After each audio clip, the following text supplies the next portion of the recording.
ओम नमः शिवाय। सभी व्यूअर्स को धन्यवाद करते हुए, सूर्य का राशि परिवर्तन होने वाला है। ये कब से? 15 जून से लेके 17 जुलाई तक। सूर्य अभी वृषभ राशि में चल रहे हैं, जो कि इनकी मित्र की राशि नहीं है। अब जो अपना अगला परिवर्तन करेंगे, ये मिथुन राशि का, जो कि बुध की राशि है, इनके साथ संबंध इनके मित्रता भरे रहते हैं। आपको पता होगा, सूर्य या तो बुध के साथ ही रहते हैं या बुध के और सूर्य का एक एक घर का अंतर रहता है। अब ये परिवर्तन बहुत सी चीज़ों के लिए रिलीफ लेके आया है, बहुत सी राशि वालों के लिए। विशेष तौर से ऐसी राशियां जो सूर्य प्रधान है या बुध प्रधान है, उनके लिए ये सुखद समाचार है। और इसके अतिरिक्त और भी चीज़ें इससे बहुत महत्वपूर्ण है, क्योंकि बुध अभी अपनी राशि परिवर्तन करने वाले हैं। 7 जून से मतलब कर ही चुके होंगे एक आध दो दिन में, और फिर वो सूर्य के साथ मिलके सूर्य के साथ बुध आदित्य योग का निर्माण करेंगे मिथुन राशि में। कुछ कुछ राशियों के लिए ये सूचना बहुत अच्छी है। फिर बुध अपनी राशि बदल के 24 जून से फिर अगली राशि में प्रवेश करेंगे। उसका वीडियो मैंने आप लोगों को बहुत दिन पहले अपलोड कर दिया था, आपको देखना चाहिए वो। और बुध स्वयं ही एक अच्छा राजयोग का निर्माण करते हैं, जो भद्र नामक पंचमा परस होता है। इस तरह से कुछ कुछ राशि वालों को एक राजयोग का फायदा मिलेगा, और कुछ कुछ राशि वालों के लिए दोनों राजयोग का फायदा होगा। तो अब आप लोगों को देखना होगा कि बुध आपके और सूर्य कौन से भाव में इस समय गोचर में प्रवेश कर रहे हैं। वैसे तो सूर्य हर महीने अपनी राशि बदल लेते हैं। इनका जो है वो गोचर हर एक राशि वालों को समानता से मिलता है, क्योंकि सृष्टि की ऐसी देन है कि इसको हम अपनी नेक आंखों से देख सकते हैं। हमारे जीवन के बहुत से क्षेत्रों को प्रभावित करते हैं। सूर्य की रोशनी के बिना जीवन की कल्पना ही अधूरी है। और अगर सूर्य आपके नेटल चार्ट में पावरफुल होता है, तो ये काफ़ी होता है आपके जीवन के संघर्षों को कम करने के लिए। आप में जो आत्मबल की कमी है, उसके लिए ये काफ़ी कुछ उत्तरदायित्व रखते हैं, क्योंकि इन्हें सूर्य को ग्रहों के राजा कहते हैं। तेज प्रताप, आत्मबल और ये सब जो है वो अगर सूर्य प्रबल है, तो आप उसके हकदार हैं, या आपको मिलना ही मिलना है विरासत में। सूर्य को ऐसा माना जाता है कि ये इसके निकट जो भी ग्रह आता है वो कम्बस्ट हो जाता है, अस्त हो जाता है। और उसकी केवल एक बुद्धि ऐसे हैं जो कि सूर्य के साथ मिलकर बुध आदित्य योग का निर्माण करते हैं। इस समय ये फायदा आपको मिलने वाला है। तत्वों के आधार पर अगर देखा जाए तो ये सूर्य जो है वो अग्नि तत्व के स्वामी है, और बुध जो है वो वायु तत्व के स्वामी। तो तत्वों के आधार पर थोड़ी परेशानी हो सकती है। हमारे चारों ओर जो अभी घटनाएं, विशेष तौर से अग्नि से संबंधित जो घटनाएं हो रही उसमें तेजी आएगी, क्योंकि आपको पता होगा, अगर अग्नि में वायु का साथ मिल जाता है तो फिर जो अग्नि होती है बहुत ज़्यादा तेजी से प्रज्वलित हो जाती है। इसका आपको ध्यान रखना पड़ेगा। इस समय सूर्य जो है वो दक्षिणायन चल रहे हैं। आपको पता होगा, ये सब बातें बहुत पुरानी है। अगर आपके नेटल चार्ट में मतलब सूर्य की स्थिति अच्छी नहीं है, तो आपको आँखों से, आपका हार्ट से या बोन से संबंधित जो रोग हैं, उनके लिए थोड़ा-सा ये उत्तरदायित्व रखते हैं। तो ये देखना, मतलब नेटल में कैसे हैं और गोचर में जो आ रहे हैं, उसको आपको बताने वाले हैं। इस दौरान ये 2 नक्षत्रों से विचरण करेंगे। 8 जून से मृगशिरा नक्षत्र, जो कि मंगल का नक्षत्र है, उसके बाद फिर ये आधा नक्षत्र, जो कि राहु के नक्षत्र में प्रवेश करने वाले हैं। एक सूर्य ऐसे हैं जो अनुशासन के अच्छे उदाहरण हैं। तो अब आपको भद्र नामक या बुध आदित्य योग का जो निर्माण हो रहा है, किस किस तरह से मिलने वाला है, और आपके मान प्रतिष्ठा में वृद्धि, आपके अगर रोगों में कोई परेशानी आ रही थी, अगर आप प्रतियोगिता में पार्टिसिपेट कर रहे थे, सूर्य प्रबल है, तो आपकी वो सफलता आ ही रही है, ये मान के चलिए। प्रत्येक राशि वालों के लिए अलग अलग इसके फल की देखे जाते हैं। और अगर आपके गोचर में 3, 6, 10वें 11वें भाव में आ रहे हैं, तो आपको ज़्यादा अच्छे फल मिलेंगे, क्योंकि इनके कारक भाव हैं। अगर आप गवर्नमेंट सेक्टर से जुड़े हुए हैं, तब भी आपको ज़्यादा फायदा होगा। मेष राशि से प्रारंभ करते हैं। मेष राशि मंगल की राशि है, जो कि सूर्य के परम मित्र हैं। इस समय प्रारंभ में मृगशिरा नक्षत्र, जो कि मंगल का नक्षत्र है, वही वहाँ लगभग 22 तारीख तक रहेंगे, 22 जून तक। आपको इन सब चीज़ों का ध्यान रखना होगा, विशेष तौर से ऐसी राशियाँ जिनके स्वामी राशि मंगल है, वो, और इसके अतिरिक्त ऐसे स्वामी राशि जिनके स्वामी राशि बुध है और या सूर्य को तो एक राशि का मिला ही है, तो इसलिए इन सब राशियों के लिए ये सुखद सूचना है। ये आपकी राशि में उच्च भी रहते हैं, और आप देखिए जहाँ पर 5 नंबर लिखा हुआ हर एक राशि वालों के लिए, उसके ये लॉर्डशिप है इनके पास। तो आपके जैसे ही ये प्रवेश करेंगे तो क्या-क्या फ़ायदा देंगे? शिक्षा, संतान और आपका प्रेम प्रसंग जो कि अभी तक अधूरा था, उसमें संपूर्णता लाने वाले हैं। आत्मबल में वृद्धि होगी, नए-नए जो अवसर आपके हाथ से निकलते जा रहे थे, उन अवसरों की अब नई ऊर्जा के साथ आगे बढ़ेंगे आप। इसके अतिरिक्त नया व्यापार करना चाह रहे थे, आप शुरुआत कर सकते हैं। वैसे इनकी जो 7th दृष्टि होती है जहाँ से ये बैठते हैं, वो थोड़ी तेज उसमें ज़्यादा रहता है। तो जब भी आप ऐसा कोई काम करते हैं तो थोड़ा-सा आपको ध्यान रखना होगा कि किसी के संग क्रोध ना करें बस, क्योंकि क्रोध की मात्रा अगर ये बढ़ा देते हैं, जैसे देखा गया है कि अगर नेटा चार्ट में अच्छी स्थिति में नहीं है, तो आप उग्र और क्रोधी स्वभाव के देखे जाते हैं। तो अगर ये सब चीज़ें आपके लिए पहले से अच्छी बनी हुई हैं, तो अब आपके लिए ये सुखद सूचना है, क्योंकि मंगल से इनकी दोस्ती जो है वो आपको काफ़ी कुछ उपहार देने वाली है। आपको चिंता करने की कोई भी आवश्यकता नहीं है। आप जिस चीज़ के आप हकदार थे, वो चीज़ आपको मिलने वाली है। अगर संतान की कोई समस्या थी, उसका हल होने वाला है। दूसरी राशि जो बनती है वृषभ राशि। वृषभ राशि के स्वामी राशि शुक्र हैं, अभी ये आपकी राशि में चल रहे हैं। अब आपकी राशि से निकल के अब जैसे ही मिथुन राशि में 2nd भाव में आपका गोचर करने वाले हैं, और 4th की लॉर्डशिप है। 2nd भाव उनका कारक तो नहीं है, तो इसलिए थोड़ी-सी क्रोध की मात्रा, आपकी वाणी थोड़ी उग्र हो जाएगी। इसके अतिरिक्त आप और शुक्र से इनकी मित्रता भी नहीं है, तो आपको थोड़ा-सा कुछ चीज़ों में आपको फ़ायदा होगा, कुछ चीज़ें आपके लिए थोड़ी-सी सोचनीय है। जैसे कि एक दृष्टि इनके 2nd भाव से अष्टम भाव पे पड़ेगी। चोट-चपेट दुर्घटना के लिए थोड़ा-सा आपको ड्राइविंग करते हैं विशेष सावधानी की आवश्यकता है। वाणी में भी थोड़ी-सी क्रोध की मात्रा बढ़ा सकते हैं, और कोई भी कार्य जो है वो उग्रता में ना लें, मतलब जो भी कार्य करना है सोच-विचार के निर्णय लें। विशेष तौर से ऐसे कार्य जो कि बहुत महत्वपूर्ण है जीवन के, उन उन कार्यों को थोड़ा-सा विचार-विमर्श कर लें। ये व्यय भी बढ़ा देंगे, आपकी बचत जो है वो उसमें सेंध लगा सकते हैं ये। और इसके अलावा 24 जून के बाद से जब ये अपनी राशि बदल लेंगे, तब आपको ज़्यादा फ़ायदा होगा। उसके पहले जो भी कार्य कर रहे हैं, थोड़ा-सा आप विचार-विमर्श करें, क्रोध को जो है वो थोड़ा-सा शांत रखें, अपना मन शांत रख के काम करेंगे, आपके लिए फिर ये परेशानी उतनी ज़्यादा नहीं बढ़ाएँगे। तीसरे नंबर पे जो आती है वो है मिथुन राशि। इसमें मैंने ये बात बताना भूल गई, 5 राशि ऐसी हैं जिनका ये बहुत अच्छे फल देने वाले हैं। इसमें एक तो मेष राशि थी, दूसरे नंबर पे आ जाती है मिथुन राशि। इसके स्वामी राशि ही बुध हैं, और बुध के साथ ही ये प्रवेश करने वाले हैं मिथुन में ही, तो आपके लग्न में गोचर कर रहे हैं, और 3rd भाव की लॉर्डशिप है।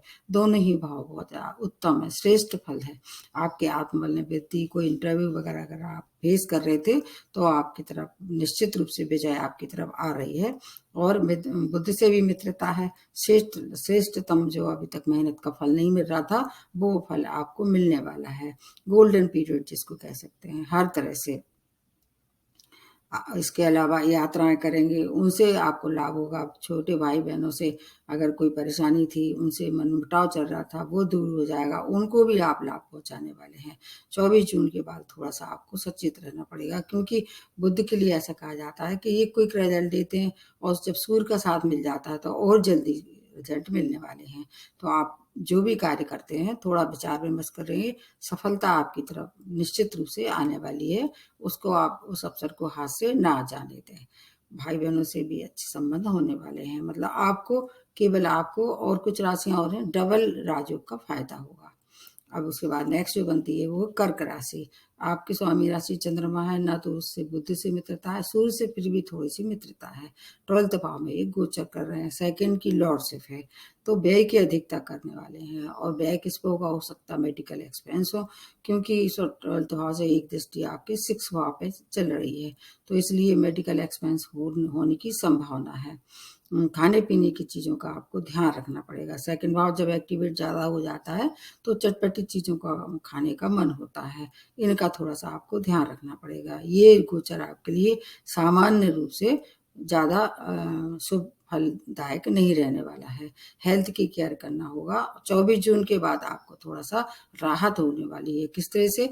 अगर विदेश से जुड़ के कोई कार्य कर रहे थे, व्यापार विशेष तौर से कर रहे थे, या वहाँ वीज़ा या और किसी डॉक्यूमेंट के लिए वहाँ जाने के लिए अप्लाई किया था, उसमें शुभता दिखाई दे रही है।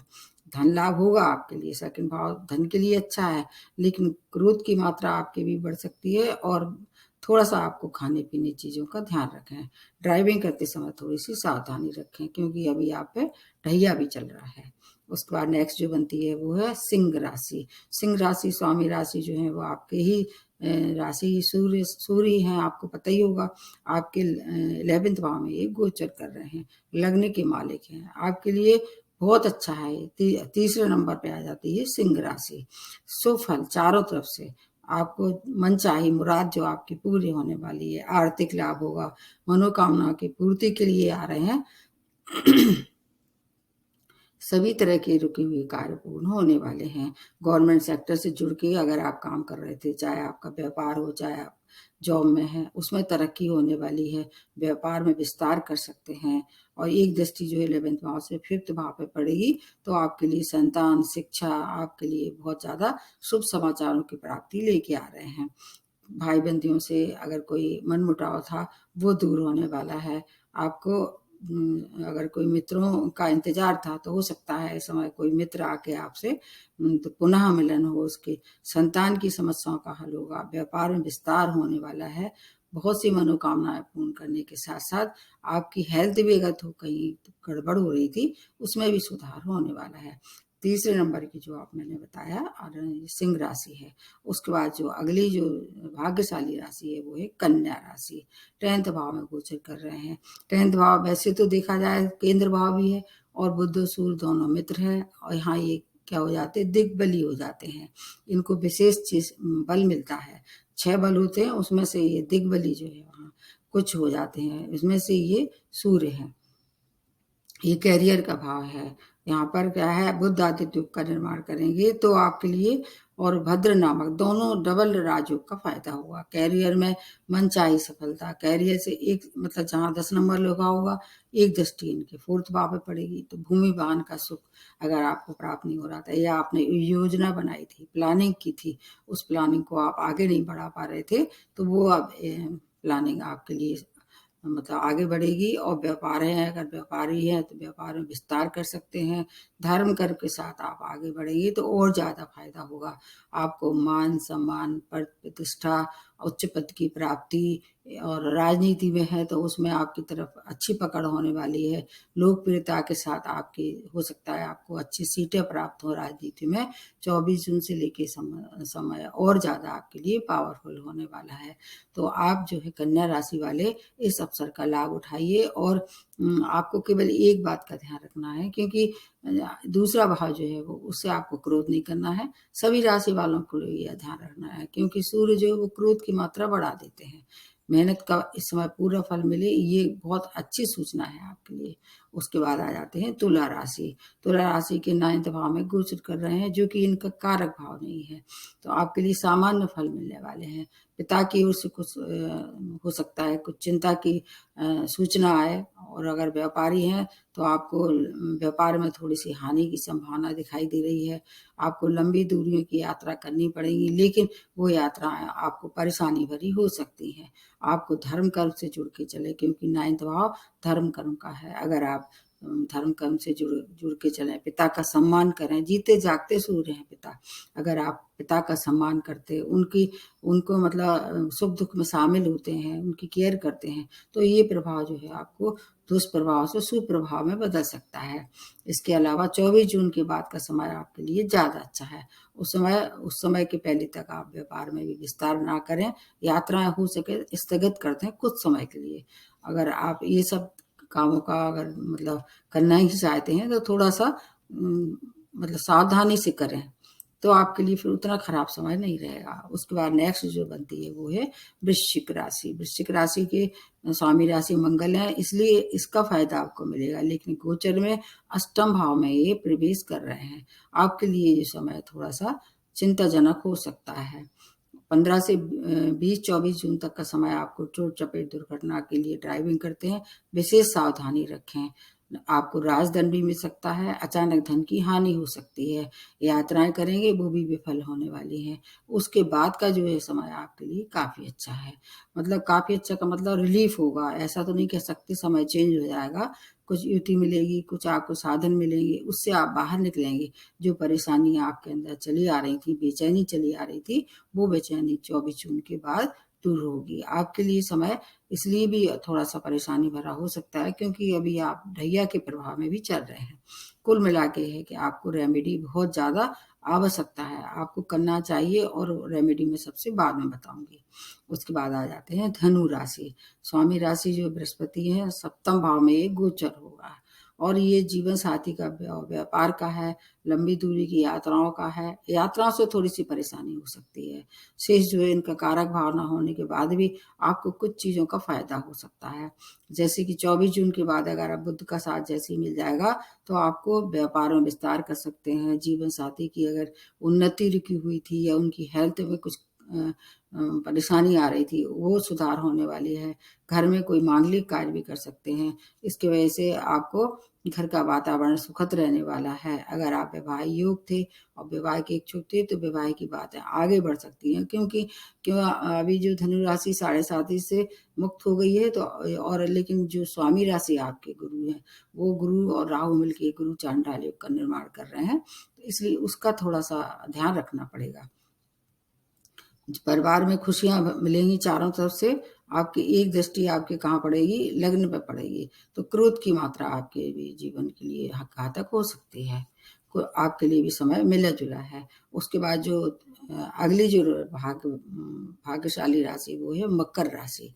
आपके 6 भाव में गोचर कर रहे हैं। साढ़े साथी आप थर्ड फेज़ इस समय आपको फेस करना पड़ रहा है साढ़े साथी का।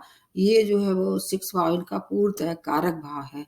आपके तो भाग्येश हैं, प्रतियोगिता में सफलता, आपकी तरफ से शत्रु अगर कोई परेशानी थी, वो शत्रु अब जो परास्त होंगे और योजनाएँ जो अभी तक विफल हो रही थी, सफलता नहीं मिल रही थी, बस वो सब योजनाएँ अब सफलता की ओर आगे बढ़ेंगी। उत्तम श्रेष्ठ ये जो परिवर्तन है आपके लिए हर तरह से धन का लाभ, रोगों से मुक्ति, ऋण से अगर कोई डूबे हुए थे या ऋण अप्रूव करवाने वाले थे, वो नहीं मिल रहा था और ऋण की प्राप्ति होने वाली है।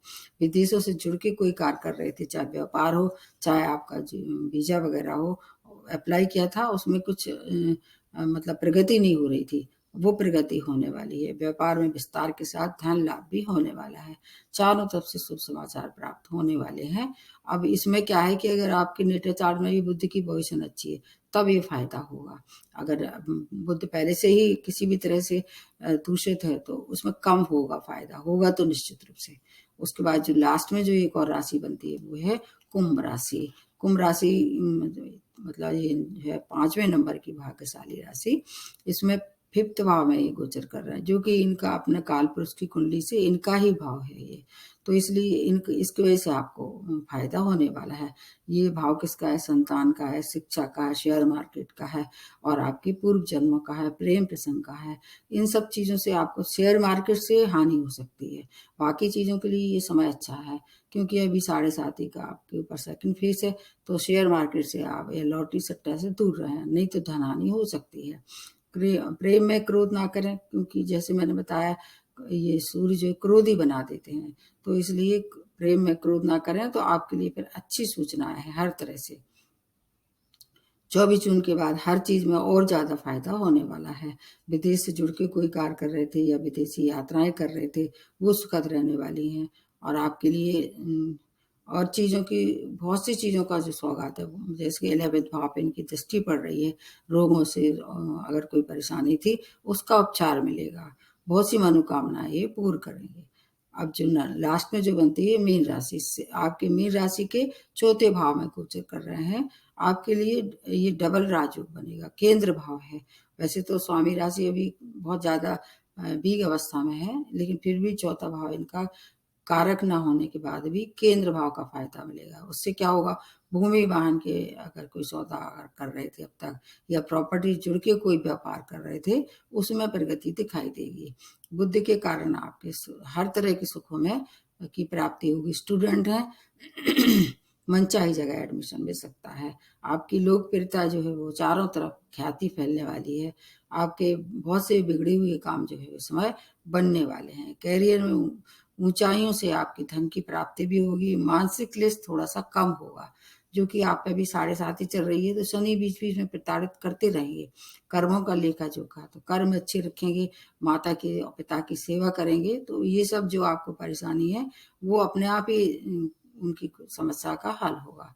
कुल मिला के है कि सभी राशि वालों के लिए कुछ कुछ सूचनाएं मिक्स हैं। और 5 राशि वाले, जैसे मैंने बताया, मेष राशि नंबर 1 पे है, दूसरे नंबर पे मिथुन, तीसरे पे सिंह, चौथे पे कन्या, और सॉरी उसके बाद कन्या के बाद है मकर, और फिर उसके बाद है कुंभ। तो ये जो राशियां हैं अच्छी, इनके लिए श्रेष्ठतम फल होने वाले हैं। अगर महादशा अंतर्दशा भी इसी ग्रह की चल रही है, जैसे मैंने बताया कि बुध की चल रही है या सूर्य की चल रही है, और ज्यादा फायदा होगा। और उसके बाद अष्टक बर भी देखते रहना चाहिए। अब रेमेडी में सबसे बाद में बताती हूँ। सूर्य के लिए वैसे ऐसा कहा जाता है ये पिता है, मतलब अपने जो चारों तरफ जो दिख रहा है वो अपने अपने आंखों से देख सकते हैं। पिता का सम्मान करना एक सबसे बड़ी रेमेडी होती है सूर्य को खुश करने के लिए, या सूर्य के दुष्प्रभाव को कम करने के लिए। इसके अतिरिक्त आदित्य सूक्त का पाठ कर सकते हैं, सूर्य को अर्घ दे सकते हैं। जो बुद्ध प्रधान राशियां हैं वो गणेश जी की उपासना कर सकते हैं। इसके अलावा जो साढ़े साथी या ढैया से प्रभावित राशियां हैं, या तो उनको हनुमान जी की शरण में जाना चाहिए, या फिर शिव जी की आराधना करते रहें। और जो शुक्र की राशियां हैं उनके लिए ये बात विशेष है, क्योंकि स्त्री वर्ग का सम्मान करें और दुर्गा जी के सामने घी का दीपक जलाएं। सूर्य को अर्घ देना सभी राशियों के लिए ये सुखद होगा। और सूर्य अगर बहुत ज्यादा परेशानी दे रहे हैं तो आपको क्या करना चाहिए, गेहूं का और गुड़ का दान हर रविवार को, जब तक ये खराब स्थिति में, करते रहना चाहिए। उसके दुष्प्रभाव निश्चित रूप से कम होंगे। कुल मिला के है कि ये जो परिवर्तन है सबके लिए कुछ कुछ सौगातें लेके आ रहा है। तो देख लीजिए, और मेरे को फिर कोई समस्या तो मेरे को मेल कर सकते हैं। आज यहीं समाप्त करते हुए नमस्ते और धन्यवाद।